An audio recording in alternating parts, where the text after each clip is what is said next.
গত বছরের July August আন্দোলনে বিতর্কিত ভূমিকা রাখা পুলিশ বাহিনী পোশাক পরিবর্তন করে তাদের কলঙ্ক ঘোচানোর চেষ্টা করছে। শনিবার থেকে সারা দেশের ৮টি মহানগর এবং বিশেষায়িত ইউনিটের সদস্যরা প্রাপ্যতার ভিত্তিতে লৌহ রঙের নতুন পোশাক পরিধান করে ডিউটি পালন করছেন। ইতিমধ্যে সকল মেট্রোপলিটন পুলিশ ও বিশেষায়িত ইউনিটগুলোকে কাপড় দিয়ে দেওয়া হয়েছে।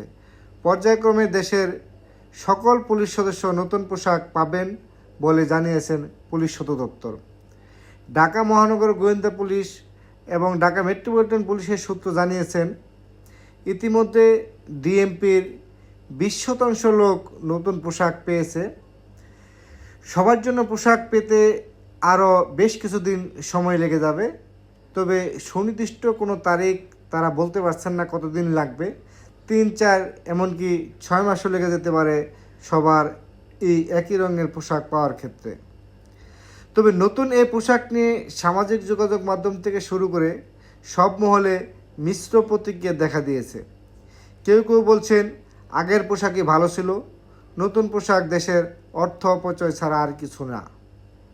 আবার কেউ কেউ বলছেন নতুন পোশাকের ডিজাইন ভালো হয়েছে। কেউ কেউ প্রশ্ন তুলছেন, পোশাক বদলালে কি চাঙ্গা হবে পুলিশের মনোভাব?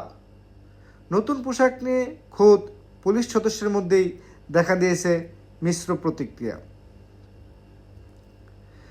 পুলিশের সাবেক শীর্ষ কর্মকর্তা সহ অপরাধ বিশেষজ্ঞরা মনে করছেন, পোশাক বদল করে কার্যত কোনো লাভ হবে না।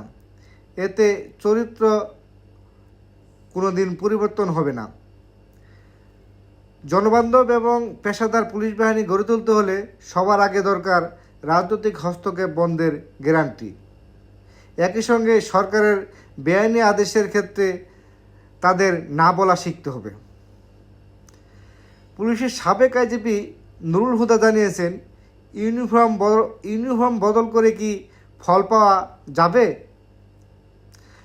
প্রত্যক্ষভাবে ইউনিফর্মের সঙ্গে পারফরমেন্সের কোনো সম্পর্ক নাই বলে তিনি জানান। তিনি বলেন, আচরণ পরিবর্তন সহ পুলিশের বিরুদ্ধে যেসব অভিযোগগুলি আছে সেগুলি 100 বছর ধরেই চলছে। ইতিমধ্যে 2-3 দফা পুলিশের ইউনিফর্ম পরিবর্তন হয়েছে, কিন্তু তাতে তাদের আচরণ পরিবর্তন হয়নি বিন্দুমাত্র। ঢাকা মেট্রোপলিটন পুলিশের মুখপাত্র ডিএমপি মিডিয়া সেন্টারের উপকমিশনার তালিবুর রহমান যুগান্তরকে জানিয়েছেন, শনিবার পর্যন্ত পুলিশ সদস্যদের নতুন পোশাক সরবরাহের কাজ 20% এগিয়েছে। আশা করছি কিছুদিনের মধ্যেই ঢাকা মহানগরের 34,000 পুলিশ সদস্যের সবাইকে নতুন পোশাক সরবরাহ করা যাবে। এদিকে সামাজিক যোগাযোগ মাধ্যম সহ বিভিন্ন মাধ্যমে নতুন পোশাক সম্পর্কে নেতিবাচক প্রতিক্রিয়া বেশি লক্ষ্য করা যাচ্ছে।